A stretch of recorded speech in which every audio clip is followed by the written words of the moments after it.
এই হিস্ট্রিটা দেওয়ার পরে হয়তোবা মেসেঞ্জার হোয়াটসঅ্যাপে অ্যাক্টিভ থাকবো না, তবুও বলি আর কিছু বলতে পারি আর না পারি। একটা ইচ্ছে ছিল, যদি ছেলেকে কান্না করতে পারতাম। ঢাকায় ফেটে গেছি, আমরা তো ছেলে মানুষ, কিন্তু একটা কথা বুক ফুলিয়ে বলতে পারি, তার জন্য একটু হলো আমার চোখের পানি পড়ছে। জানেন, মাঝে মধ্যে ইচ্ছে করে আপনার দেওয়া আমার একটা ডাকনাম থাকুক, আপনি কারণে অকারণে সেই নাম ধরে রাখবেন। কিন্তু আমার তো ফোড়া কপাল, কি জানি ডাকনাম হওয়ার মতো অতটা প্রিয় হয়তো হতেই পারিনি, হয়তো হবো না কোনো দিন। এসব কিছু আমি জানি, সব কিছু জেনেও অহেতুক মনের ভেতর ইচ্ছেগুলোকে পোষণ বানিয়ে রাখি। বুকের ভিতর পুষে রাখার ইচ্ছে, গ্যাংচিল বানা দেওয়ার প্রিয় ডাকনাম, এসবের কিছুই আপনাকে স্পর্শ করবে না।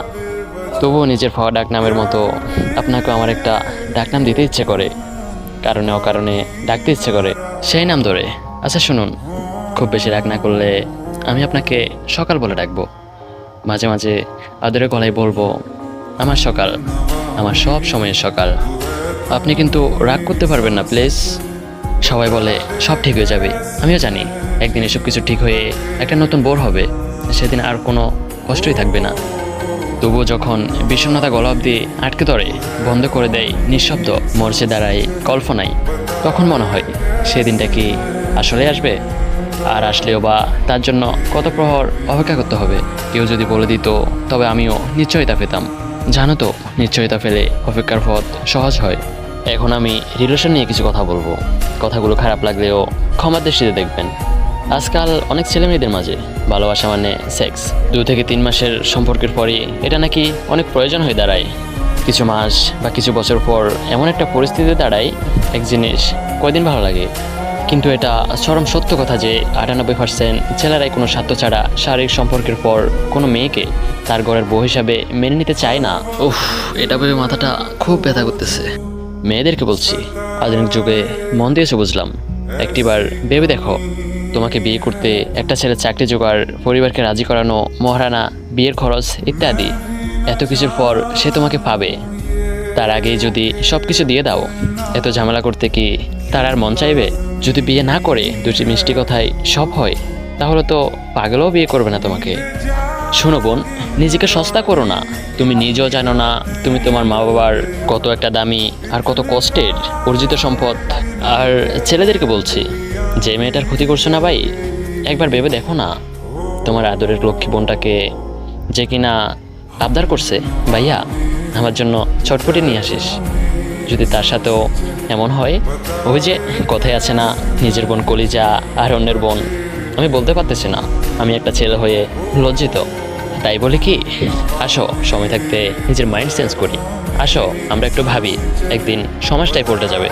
এখন কিছু কমন আর আনকমন নিয়ে কিছু কথা বলবো।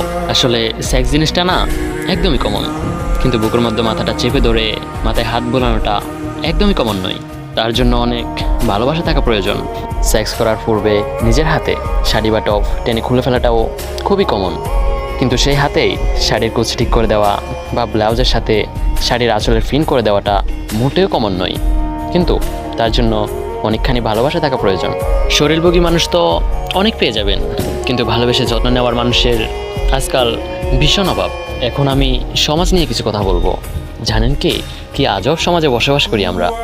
দেবর কখনো ভাই হতে পারে না, একটু চান্স দিলেই বুঝবেন। শালি কখনো বোন হতে পারে না, আড়ালে একা পেলেই বুঝবেন। প্রেম করলে স্বামী স্ত্রী হওয়া যায় না, কেউ একজন পোল্টি মারলেই বুঝবেন। ধর্মের ভাই বোন মা বাবা বলতে কিছুই নেই, স্বার্থের পরীক্ষায় পড়লেই বুঝবেন। কাজিন কখনো আপনার মায়ের সন্তান হতে পারে না, হাতে হাত রাখলেই বুঝবেন। স্বামীর চেয়ে বয়ফ্রেন্ড, স্ত্রীর চেয়ে গার্লফ্রেন্ড উত্তম হয় না, সংসার বাংলেই বুঝবেন। আর মা বাবার মতো আপন কেউ হয় না, মা বাবা হারালেই বুঝবেন। এখন আসুন না সবাই কান্না জরিপ করি। নাম্বার 1, কাউকে জড়িয়ে ধরে কেঁদেছেন? নাম্বার 2, কাঁদতে কাঁদতে বালিশ ভিজিয়েছেন? নাম্বার 3, গান শুনতে শুনতে কেঁদেছেন?